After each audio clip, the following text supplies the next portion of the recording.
spectacle était partout commencé, je crois. Il n'y avait plus dans la rue que les boutiquiers et les chats. Le ciel était pur, mais sans éclat au-dessus des ficus qui bordent la rue. Sur le trottoir d'en face, le marchand de tabac a sorti une chaise, l'a installée devant sa porte et l'a enfourchée en s'appuyant des deux bras sur le dossier. Les trams, tout à l'heure bombées, étaient presque vides. Dans le petit café chez Pierrot, à côté du marchand de tabac, le garçon balayait de la sciure dans la salle déserte. C'était vraiment dimanche. J'ai retourné ma chaise et je l'ai placée comme celle du marchand de tabac parce que j'ai trouvé que c'était plus commode. J'ai fumé 2 cigarettes, je suis rentré pour prendre un morceau de chocolat et je suis revenu de manger à la fenêtre. Peu après, le ciel s'est assombri et j'ai cru que nous allions avoir un orage d'été. Il s'est découvert peu à peu cependant, mais le passage des nuées avait laissé sur la rue comme une promesse de pluie qui l'a rendu plus sombre. Je suis resté longtemps à regarder le ciel. À 5 heures, des tramways sont arrivés dans le bruit. Ils ramenaient du stade de banlieue des grappes de spectateurs perchés sur les marchepieds et les rambardes. Les tramways suivants ont ramené les joueurs que j'ai reconnus à leurs petites valises. Ils hurlaient et chantaient à plein poumon que leur club ne périrait pas. Plusieurs m'ont fait des signes, l'un m'a même crié « On les a eus !» Et j'ai fait « Oui !» en secouant la tête. À partir de ce moment, les autos ont commencé à affluer. La journée a tourné encore un peu. Au-dessus des toits, le ciel est devenu rougeâtre. Et avec le soir naissant, les rues se sont animées. Les promeneurs revenaient peu à peu. J'ai reconnu le monsieur distingué au milieu d'autres. Les enfants pleuraient ou se laissaient traîner. Presque aussitôt, les cinémas du quartier ont déversé dans la rue un flot de spectateurs. Parmi eux, les jeunes gens avaient des gestes plus décidés que d'habitude, et j'ai pensé qu'ils avaient vu un film d'aventure.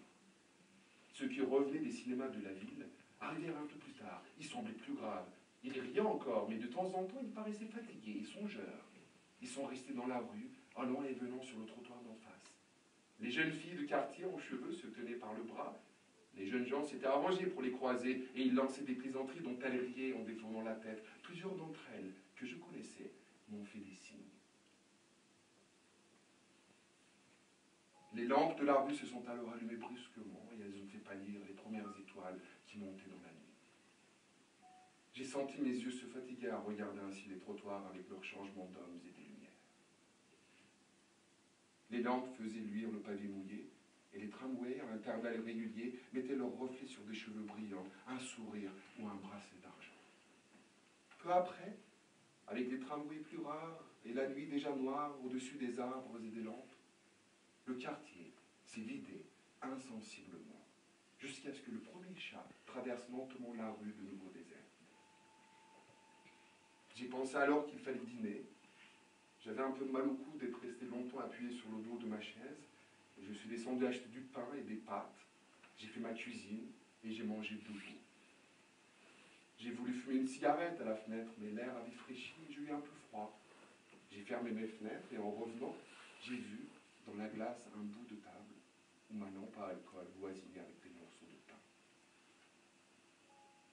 J'ai pensé que c'était toujours un dimanche de tirée, que maman était maintenant enterrée, que j'allais reprendre mon travail et que, somme toute, il n'y avait rien de changé.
Bütün hafta boyunca sıkı çalıştı.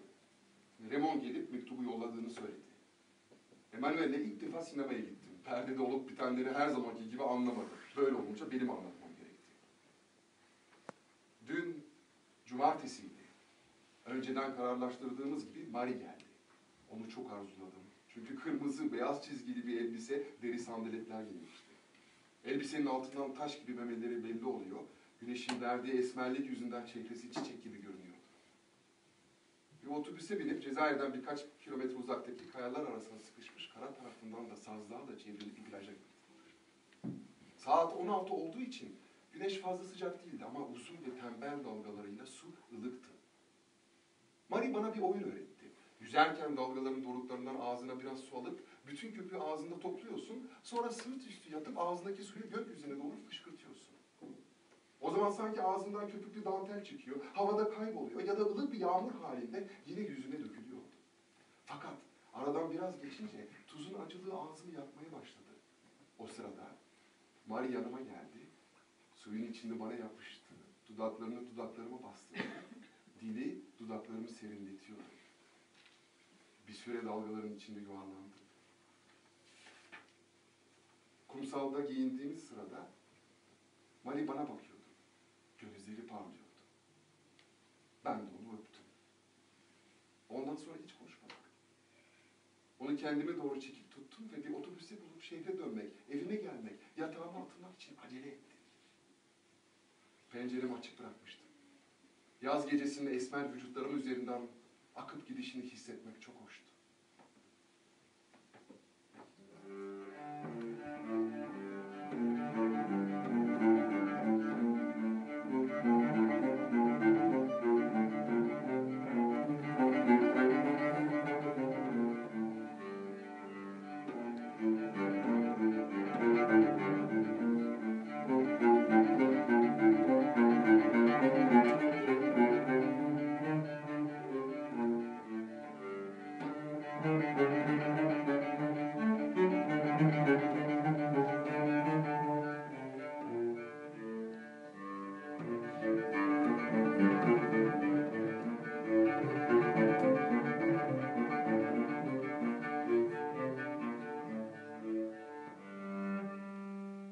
Yalnızdı. Sırt üstü yatmış, ellerini ensesinin altına, başını kayanın gölgeliğine koymuştu. Bütün vücuduysa güneşte kalmıştı. Sıcaktan, üzerindeki tulumdan dumanlar çıkıyordu. Biraz şaşaladım. Bana göre bu iş kapanmıştı artık ve oraya bunu düşünmeksizin gelmişti. Arap beni görür görmez biraz doğruldu. Elini cebine soktu. Ben de tabii Raymond'un ceketinin cebinde duran tabancasını avucumda sıktım. Arap yine sırt üstü yattı. Ama elini cebinden çıkarmadı. Ondan epeyce 10 metre kadar uzaktaydım. Yarı kapalı göz kapaklarının arasından zaman zaman bakışlarını görür gibi oluyordu. Ama alev alev yanan havanın içinde görüntüsü çoğu zaman gözlerimin önünde dans ediyor gibiydi. Dalgaların gürültüsü öğleye göre daha tembel, daha gevşekti. Hep aynı güneş, hep aynı ışık kumun üzerinde buraya kadar uzanıyordu. 2 saattir. Gün artık ilerlemiyor gibiydi. 2 saattir gün erimiş ve kaynayan bir maden denizine demir atmıştı sanki. Ufuktan küçük bir vapur geçti. Bakışlarımı Arap'tan hiç ayırmadığım için onun küçük kare lekesini hayal meyal seçebiliyordum. Tek yapmam gereken, arkamı dönmek olduğunu, böylece hiçbir mesele kalmayacağını düşündüm. Fakat güneşten ışıldayan bütün bir kumsal beni arkamdan itiyordu. Pınar'a doğru birkaç adım attım. Arap kımıldamadı. Ne de olsa epeyce uzaktaydı. Belki de yüzündeki gölgeler yüzünden güler gibi bir hali vardı. Güneş yüzümü yakmayı başlıyordu. Ter damlalarının kaşlarımda biriktiğini hissettim. Tıpkı annemi gömdüğümüz günkü güneş gibi, tıpkı o zamanki gibi en çok alnım ağrıyor. Tüm alın damarlarım derinin altında hep birden atıyordu. Bu yanma hissine dayanamaz hale gelince ileriye doğru hareket yaptım. Bunun budalaca bir şey olduğunu, bir adım atmakla güneşten kurtulmayacağımı biliyordum. Ama ileriye doğru yalnız bir tek adım attım. Bu sefer Arap yerinden doğrulmaksızın bıçağını çekip güneşin altında bana gösterdi. Işık, çeliğinin üzerinden fışkırdı, alnıma kadar ulaşan uzun ve parlak bir kılıcı andırıyordu. Aynı anda kirpiklerimde biriken ter birdenbire göz kapaklarımın üzerine aktı. Onları ılık ve kalın bir perdeyle örttü. Bu gözyaşı ve tuz perdesinin arkasından gözlerim bir şey göremez olmuştu. Sadece güneşin alnındaki zonklayışını ve belirsiz bir şekilde de karşımdaki bıçaktan fışkırmaya devam eden parlak ışık kılıcını Bu yakıcı kılıç kirpiklerimi kemiriyor, acıyan gözlerimi oyuyor. İşte o an her şey titreşti. Denizden koyu ve ateşli bir soluk geldi. Sanki gökyüzü boydan boya yarılmış da ateş yağdırıyor gibi geldi. Bütün benliğim gerildi, tabancamın üzerindeki elim kasıldı, tetik oynadı. Kabzanın cilalı yüzü elime değdi. İşte her şey o an, o hem sert hem sağır edici gürültünün içinde başladı. Teri de güneşi de silkeledim. Günün dengesini bozduğumu, üzerinde mutlu anlar geçirdiğim kumsalın olağanüstü sessizliğini mahvettiğimi anladım. O zaman hareketsiz vücuda 4 el ateş ettim. Kurşunlar birbiri peşi sıra bu vücuda gömüldü. Felaketin kapısına vurdum, 4 sert darbeydi sanki bunlar.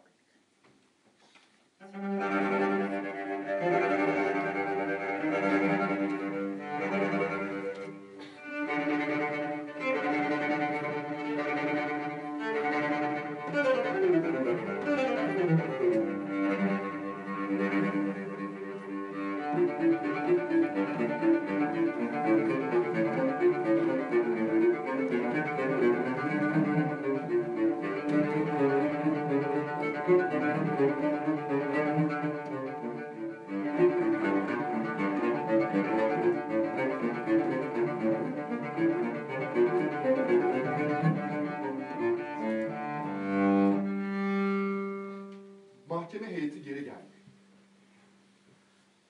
Jüri üyelerine çabucak bir takım sorular okundu. Cinayetten suçlu, kışkırtma, hafifletici sebepler gibi bazı şeyler işittim. Jüri üyeleri dışarı çıktılar. Beni de daha önce beklemiş olduğum o küçük odaya götürdüler. Avukatım yanıma geldi, pek konuşkandı. Benimle şimdiye kadar hiç yapmadığı şekilde daha güvenli ve candan bir tavırla konuştu. Her şeyin yolunda gideceğini, bu işten birkaç yıl hapis ya da kürek cezasıyla sıyrılacağımı düşünüyordu. Yani kötü bir karar çıkarsa temiz mahkemesine gitme şansının olup olmadığını sordum. Hayır dedi. Jüriyi aleyhe çevirmemek için ortaya kesin hükümler atmama taktiği uygulamış. Bir karar öyle ulu orta bir hiç yüzünden bozulmazmış. Bu bana da apaçık göründü ve söylediği sebepleri haklı buldum. Olayı soğukkanlılıkla değerlendirirsek bundan doğal bir şey olamaz. Aksi halde boş yere bir sürü kırtasiye işine yol açılmış olacaktı. Yine de bir üst mahkemeye başvurabiliriz ama ben sonucun iyi olacağına inanıyorum dedi avukatım. Çok uzun zaman. Galiba 3 çeyrek saati yakın bekledik sanırım. Sonra bir zil sesi işitildi. Avukatım, jüri başkanı cevapları okuyacak. Size ancak kararı bildirmek için içeri alacaklar diyerek yanımdan ayrıldı. Kapılar açılıp kapandı. Yakında mı uzakta mı olduğunu bilemediğim merdivenlerde bir takım insanlar koşuşuyorlardı. Sonra salonda birisinin boğuk bir şeyler okuduğunu işittim. Zil yeniden çalıp da sanıklar ayrılmış bölmenin kapısı açılınca bana doğru yükselen şey salonun sessizliği oldu. Genç gazetecinin beni görünce başını başka tarafa çevirdiğini fark edince duyduğum garip hissin yarattığı sessizlikti bu. Marie'nin oturduğu tarafa bakamadım. Buna vakit bulamadım çünkü başkan garip bir şekilde bana Fransız halkı adına genel bir meydanda kafamın kesileceğini söyledi. İşte o zaman bütün yüzlerde okumakta olduğum hissin niteliğini anlar gibi oldum. Saygı hissiydi bu galiba. Jandarmalar bana çok yumuşak davranıyorlardı. Avukat elini bileğime koydu. Artık hiçbir şey düşündüğüm yoktu. Başkan bir diyeceğim olup olmadığını sordu. Düşündüm. Hayır dedim. Beni alıp götürdüler.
L'aumônier m'a regardé avec une sorte de tristesse. J'étais maintenant complètement adossé à la muraille et le jour me coulait sur le front. Il a dit quelques mots que je n'ai pas entendus et m'a demandé très vite si je lui permettais de m'embrasser. Non, non, non, et j'ai répondu. Il s'est retourné et a marché vers le mur sur lequel il a passé sa main lentement. Aimez-vous donc cette terre, ce point a-t-il murmuré? Je n'ai rien répondu. Il est resté assez longtemps détourné. Sa présence me pesait et m'agaçait. J'allais lui dire de partir, de me laisser, quand il s'est écrié tout d'un coup avec une sorte d'éclat en se retournant vers moi. Non, non, non, je ne peux pas vous croire. Je suis sûr qu'il vous est arrivé de souhaiter une autre vie. Je lui ai dit que naturellement, mais cela n'avait pas plus d'importance que de souhaiter d'être riche, de nager très vite ou d'avoir une bouche mieux faite. C'était du même ordre. Mais lui m'a arrêté et il voulait savoir comment je voyais cette autre vie. Alors je lui ai écrit une vie où je pourrais me souvenir de celle-ci. Et aussitôt, je lui ai dit que j'en avais assez. Il voulait encore me parler de Dieu. Mais je me suis avancé vers lui et j'ai tenté de lui expliquer une dernière fois qu'il me restait peu de temps. Hein? Je ne voulais pas le perdre avec Dieu. Il a essayé de changer de sujet en me demandant pourquoi je l'appelais monsieur et non pas mon père. Ah, ça m'a énervé. Je lui ai répondu qu'il n'était pas mon père. Il est avec les autres. Non, mon fils, a-t-il dit, en mettant la main sur mon épaule. Je suis avec vous. Mais vous ne pouvez pas le savoir parce que vous avez un cœur aveugle. Je prierai pour vous. Alors je ne sais pas pourquoi. Il y a quelque chose qui a crevé en moi. Je me suis mis à crier à plein gosier et je l'ai insulté. Et je lui ai dit de ne pas prier. Je l'avais pris par le collet de sa soutane. Je l'ai versé sur le tout le fond de mon cœur avec des bondissements mêlés de joie et de colère. Il avait l'air si certain, n'est-ce pas? Pourtant, aucune de ses certitudes ne valait un cheveu de femme. Il n'était même pas sûr d'être en vie puisqu'il vivait comme un mort. Moi, j'avais l'air d'avoir les mains vides. Mais j'étais sûr de moi, sûr de tout, plus sûr que lui, sûr de ma vie et de cette mort qui allait venir. Oui, je n'avais que cela. Mais du moins, je tenais cette vérité autant qu'elle me tenait. J'avais eu raison, j'avais encore raison, j'avais toujours raison. J'avais vécu de telle façon, j'aurais pu vivre de telle autre. J'avais fait ceci, je n'avais pas fait cela, je n'avais pas fait telle chose alors que j'avais fait cette autre. Et après, c'était comme si j'avais attendu pendant tout le temps cette minute et cette petite aube où je serais justifié. Rien n'avait d'importance. Je savais bien pourquoi. Lui aussi savait pourquoi, d'ailleurs.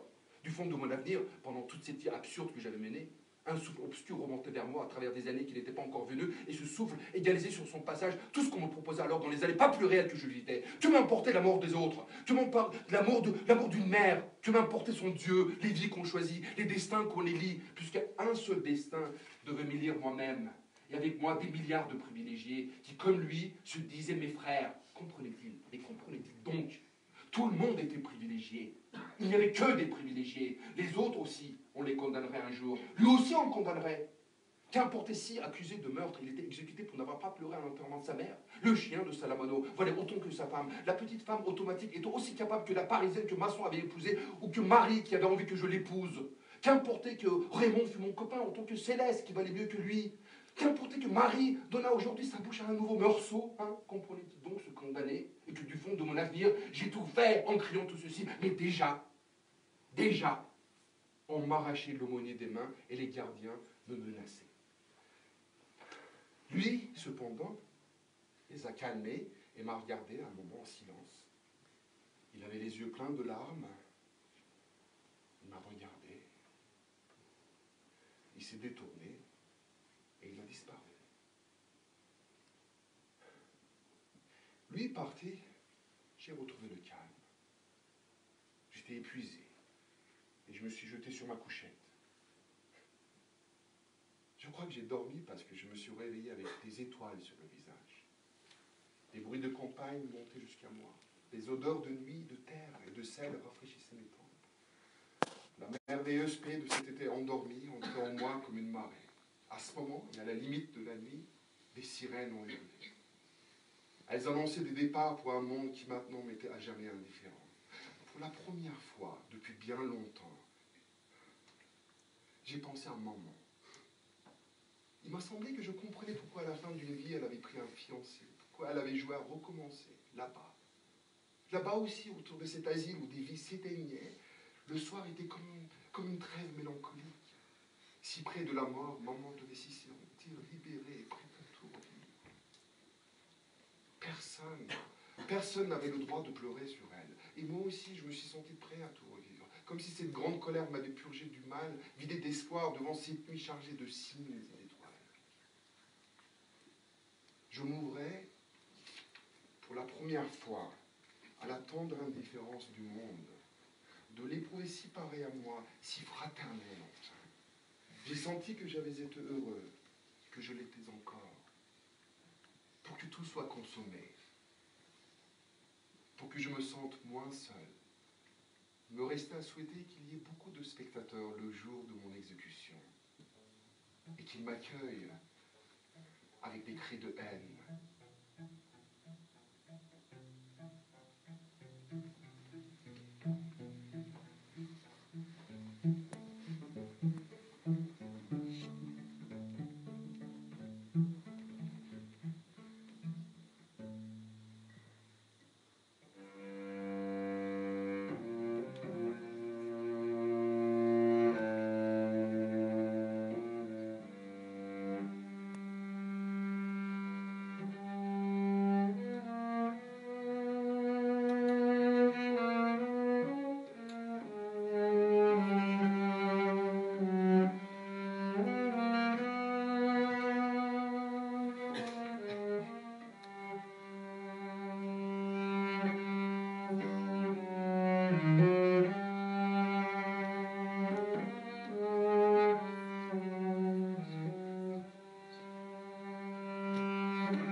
Bien sûr que j'en vois.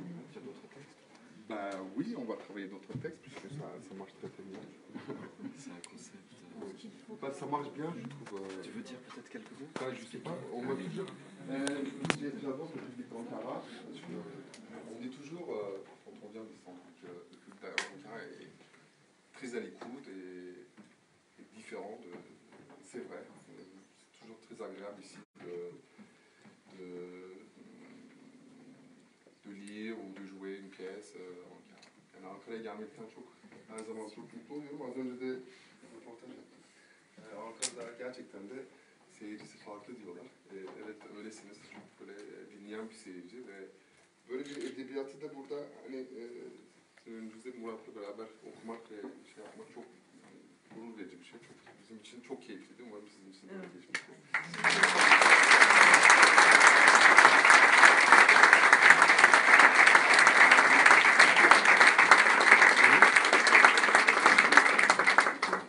Est-ce que tu accepterais un moment de questions-réponses avec le public peut-être ou pas?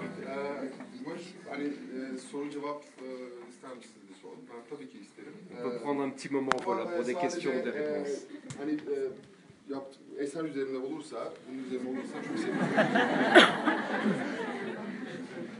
Yani yeni dizi falan yok. Les micros s'il vous plaît. Ismail. Les micros. Murat gel sen. Gel, Murat. Gel. il y aura des questions.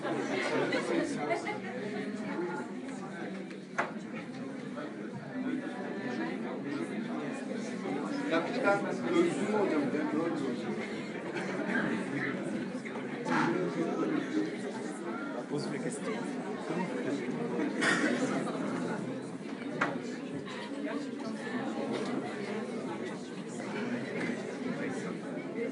Comment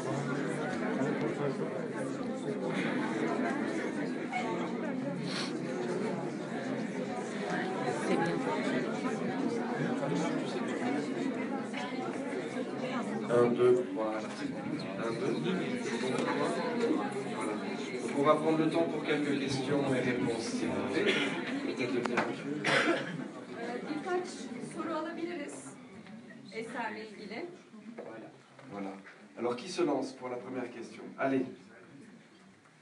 Bonsoir, bienvenue. En français et en turc, hein. Tu traduis toi-même ta question, d'accord? Ça obligera à faire des Je questions. voudrais savoir ce qui vous a poussé à changer cette œuvre. Bu eseri niye seçtiniz onu merak ediyorum. Ya aslında ben gençken okumuştum. Sonra aradan bir zaman geçti. Tekrar okumaya karar verdim. Ve bunu okumak ne kadar güzel olabilir diye düşündüm. Ondan sonra işte Fransız Enstitüsü'nde Saadet Hanım'la böyle bir şey oldu. Karar verdik okumaya. Ama dedim ki yanında böyle bir enstrüman olursa çok iyi olur. Sonra aklıma keman geldi ama keman biraz böyle ağlak bir enstrüman olduğu için daha böyle dramatik ve ağırlığını veren oradaki işte idam falan olayı olduğu için biraz daha böyle Murat'la çalıştık. Çok da böyle spontane oldu. Çok da keyif alıyoruz bunu yaparken. Öyle oldu ama şimdi soruyu daha böyle bu teknik tarafından söyledim ama bir kere çok çarpıcı bir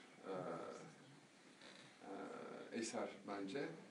Hani ruhsuz gibi görünen ve soğuk bir adam gibi görünen Meursault'un sonunda hani idam edilmesi aslında orada bir duygu karmaşıklığı var. Yani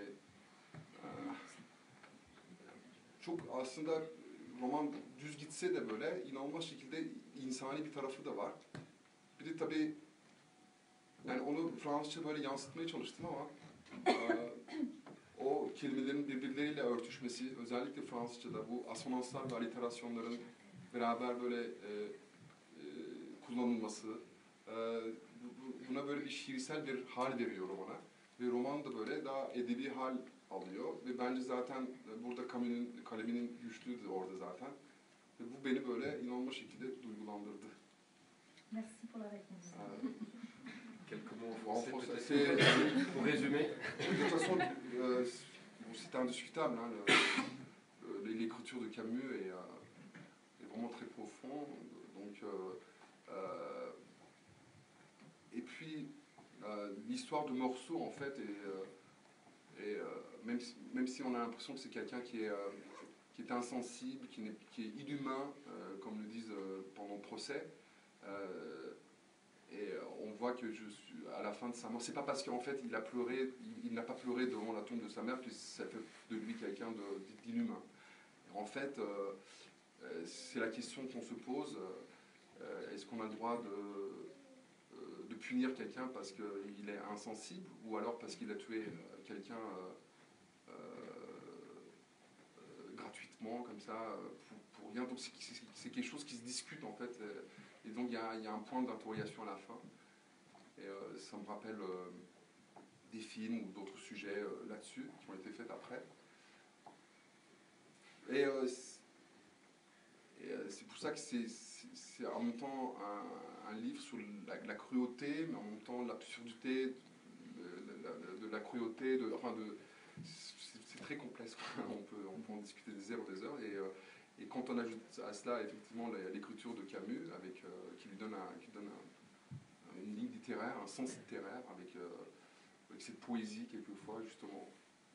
Moi j'adore cette scène où il s'assoit tout simplement sur le balcon et qu'il décrit ce qui se passe dans la rue. C'est écrit d'une telle poésie que ça devient de la littérature en fait. C'est ça qui est beau.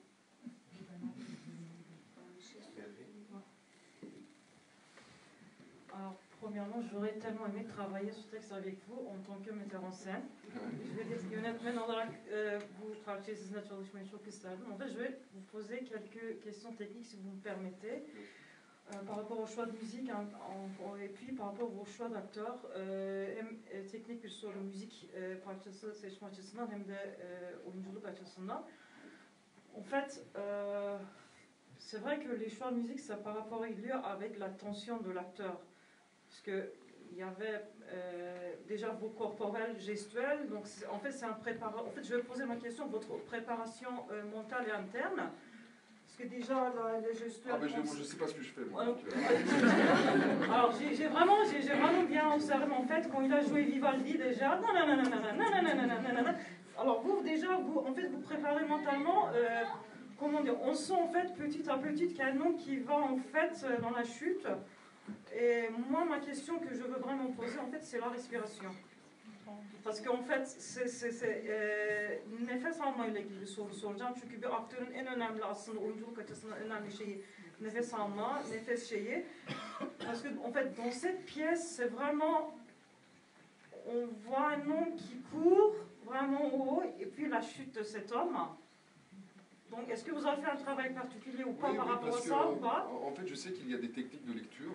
C'est vrai que les lectures ne sont pas comme ça, en fait. Moi, j'appelle ça, pour les novateurs, on appelle ça des lectures jouées, en fait. J'essaie de jouer le personnage du morceau ou le personnage... parce que comme je suis acteur, j'essaie d'y mettre un sens à la lecture. Alors, il y a des gens qui aiment, il y en a d'autres qui n'aiment pas. Donc, ça veut dire que j'interprète, en fait, ce que je ressens quand je lis. Et donc ça devient subjectif. Et d'autres gens qui ont lu par exemple L'étranger, ils vont ressentir autre chose peut-être qu'ils ne peuvent pas apprécier ce genre de lecture. Mais moi c'est la seule façon que j'ai de lire. Il y a des gens qui... Enfin, les lectures normalement se font très simplement en respectant les ponctuations et tout ça. Moi j'essaie d'y mettre du caractère. Et voilà. Je connais très bien sûr, j'ai lu plusieurs fois les passages. Il y a des endroits même que je connais par cœur, bien que ça fasse un an que je n'ai pas travaillé le texte. Mais il y a des endroits où je dois, notamment avec l'aumônier, où on doit monter, puis on doit... il faut vivre les scènes. En fait, il y a un moment, on a vraiment senti cette idée d'angoisse et... Voilà, suffoqué. Donc et puis vraiment... très lié par rapport au choix en fait, de musical, parce que c'est vraiment, en fait, il y a une agitation interne, donc c'est vraiment, il y a ce Vivaldi, après il y a Bach qui vient, donc c'est vraiment, c'est après un homme qui va à la mort, une tranquillité, donc yani sorun müziksel şey açısından da mesela seçme açısından da bir insanın iç ajitatosundan daha artık bir o şeye idama giderkenki, ölüme giderkenki yumuşaklık, yani metne göre mi seçtiniz yoksa hani beraber mi seçtiniz müziği yoksa?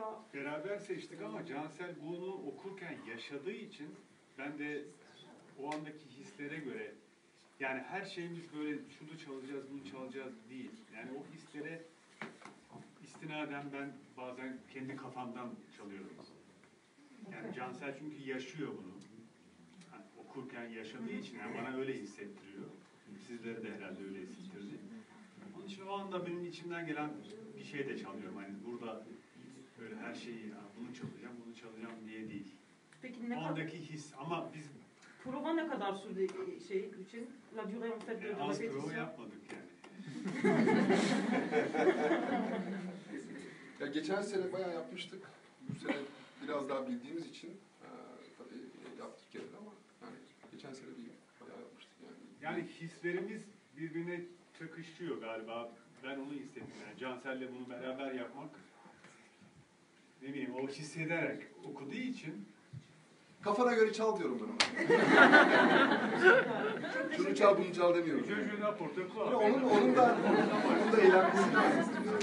Yani onun da eğlenmesi lazım. Belki içinde kalmış bir parça vardır. Bunu çalmak istiyorum.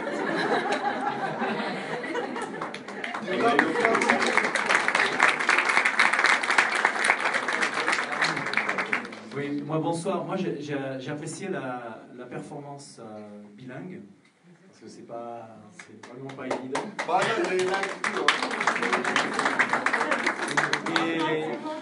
Mais j'ai l'impression, alors je voudrais voir avec toi comment tu le ressens. J'ai l'impression que ce n'est pas les mêmes, la même personne qui s'exprime en français et qui s'exprime en turc. C'est comme si en fait tu étais deux personnages. Est-ce que tu en as conscience? Tu peux l'expliquer par rapport à ça? Est-ce que tu peux résumer la question? Oui, şimdi şu soruyu sordu. Sen dedi Türkçe konuşurken dedi farklı bir karaktersin dedi. Fransızca konuşurken dedi farklı bir karaktersin dedi. Bunu dedi açıklayabilir misin? Türkiye'de daha çok tanınmış biri olduğum için biraz daha böyle şey gibi geliyor. Fransa'da daha serbest.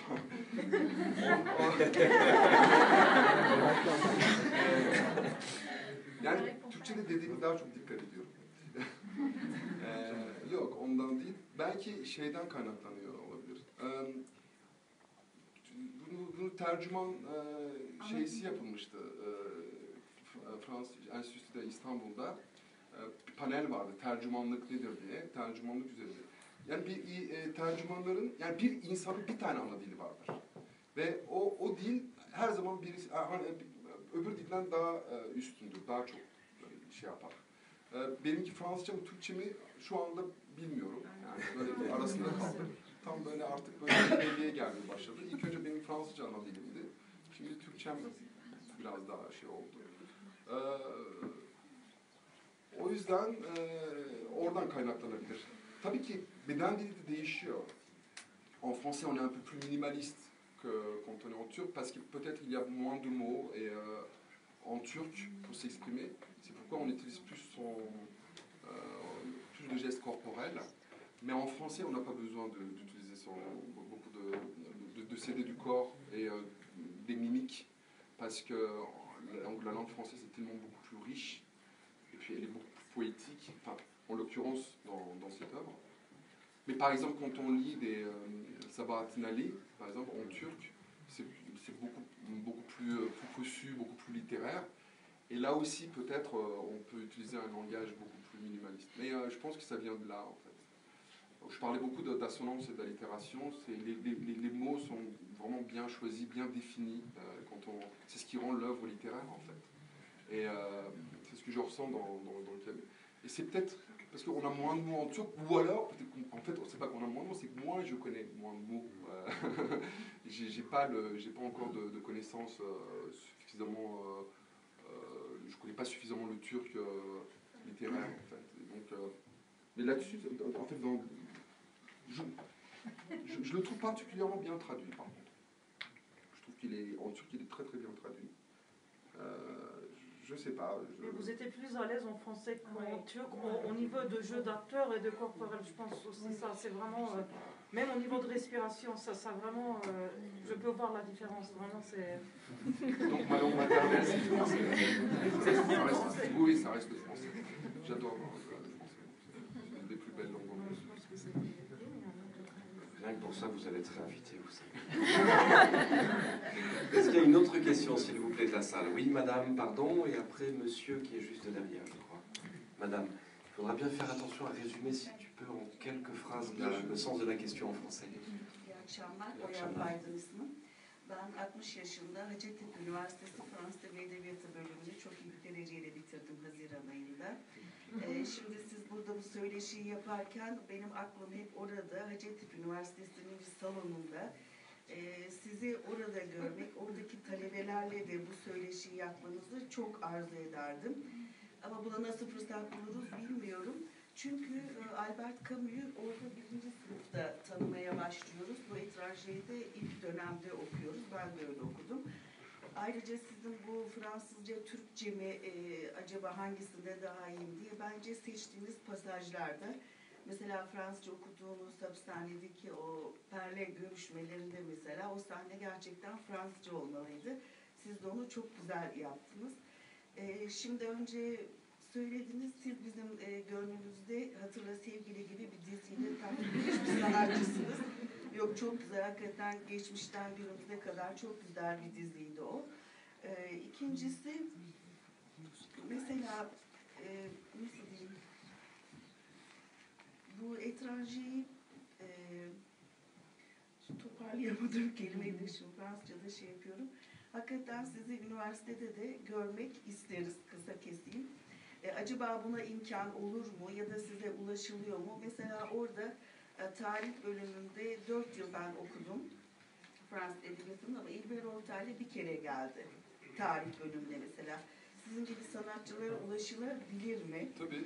Ondan size çok numara veririm. Oradan da şey yaparsınız. Tamam, gerçekten belki sizle bölüm başkanımızla irtibata geçer. Sizi orada görmeyi de çok isteriz. O gençler adına konuşuyorum yani. Çünkü benim elime de konuşabilirsiniz. Sadece kısacaları. Tamam. Çünkü ondan sonra Albert Camus 4 yıl içinde son sınıfta da okuduk. Veba ve Sisyphos söylemini. bizim hayatımıza çok büyük etki yaptı. Bir sanatçı, hakikaten beyefendinin de dediği gibi dünyadaki en büyük edebiyatçılardan bir tanesi. Hayatımıza etkisi. Eğer siz de onu o gençlere belki daha çok ulaşma şeyi yaparsanız sanatçı olarak. Ayrıca ilk başta söylediğiniz, siz de Ankara'da görmekten çok mutluyuz. Bir de şunu da eklemek istiyorum. Bütün büyük sanatçılar da Ankara'dan çıkmıştır. Hakikaten Ankara seyircisi çok değerlidir. Evet. Her geldiğimde çok mutlu oluyorum orada. Geçenlerde Closer oyunumu oynadım burada, Şurada. Çok güzel bir seyirci vardı. Çok teşekkür ederim. Yani çok seviyorum Ankara'yı. Tamam. C'est bien compris que c'était une invitation. Merci madame. Voilà, il y a monsieur, le jeune homme qui est juste derrière. Voilà. Une question courte si c'est possible. Çok kısa bir soru lütfen. Büyük gazetelerin kitaplar listesine yabancı yer aldı bile. Bu listede başka kitaplar var mı? Bir iki örnek isteyeceğim. Bu galiba dünyanın en iyi 20 kitabının içine giriyor. Yani gerçekten de en iyi kitaplardan bir tanesi. Bu arada yazarı da çok iyi bir adam yani. Ben çok mütevazı bir insandı. Il a posé la question de savoir est-ce que ça fait partie de l'un de vos livres préférés, est-ce que vous conseillez d'autres livres? Je dis que c'était l'une des œuvres à lire absolument, les 20 meilleurs livres au monde. Voilà. Et oui. Et puis Camus, c'était quelqu'un de super. C'était quelqu'un de très bien. Vous pouvez voir, si vous regardez sur YouTube des vidéos, en fait, il a des reportages, il a même, il lit, il y a des passages où il lit l'étranger lui-même. Et donc c'est très intéressant. Il était gardien de but. Il adorait aller voir des matchs de foot.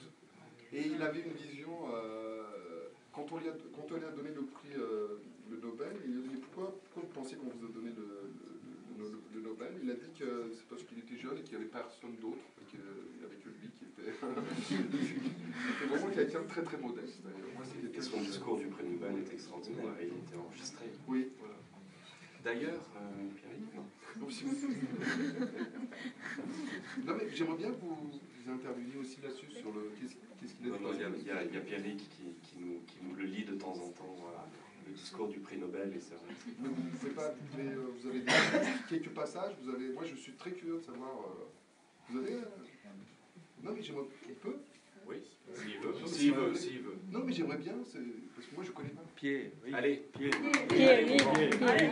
Allez-y. Et tu t'en vas dans quelques jours, profite. Allez. Ça part de gloire, allez. Je te donne la scène. On l'applaudit. On l'applaudit.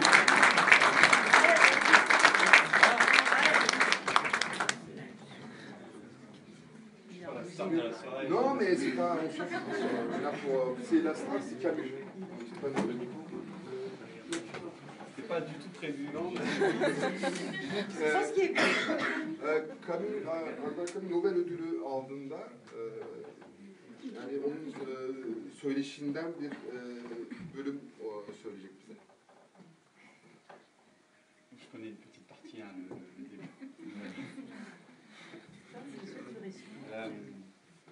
Sire, Madame Altesse Royale, Mesdames, Messieurs, en recevant cette distinction dont votre libre académie a bien voulu m'honorer, ma gratitude était d'autant plus profonde que je mesurais à quel point cette récompense dépassait mes mérites personnels. Tout homme et, à plus forte raison, tout artiste désire être reconnu. Je le désire aussi. Mais il ne m'a pas été possible d'apprendre votre décision sans comparer son retentissement à ce que je suis réellement. Comment un homme presque jeune, riche de ses seuls doutes et d'une œuvre encore en chantier, habitué à vivre dans la solitude du travail ou dans les retraites de l'amitié, n'aurait-il pas appris avec une sorte de panique un arrêt qui le portait seul et réduit à lui-même au centre d'une lumière crue? Bravo! Bravo!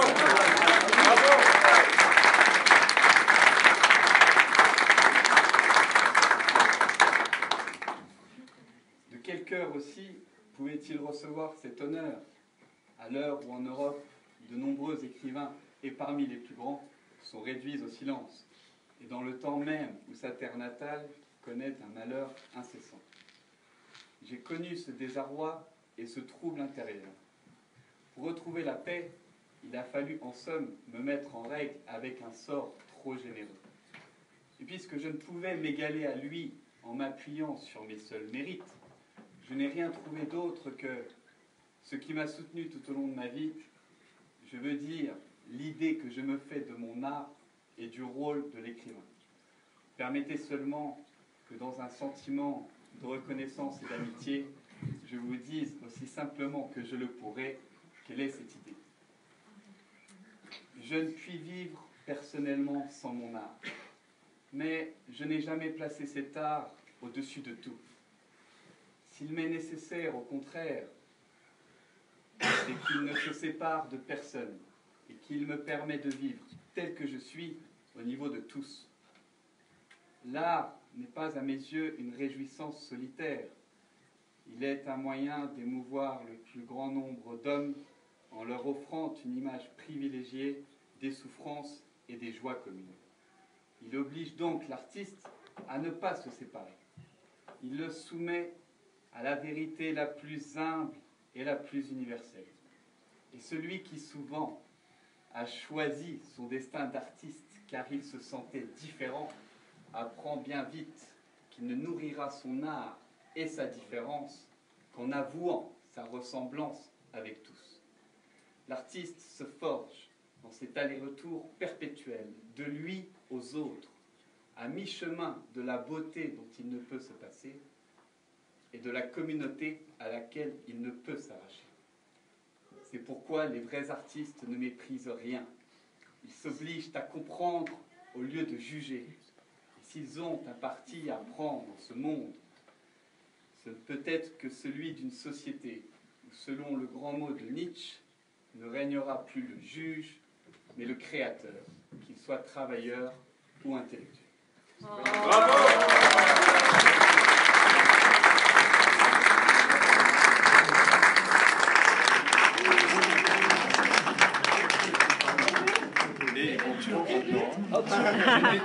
Ben traduirai pas. Çok teşekkür ederim her şey için. Bir dahaki sefere görüşmek üzere.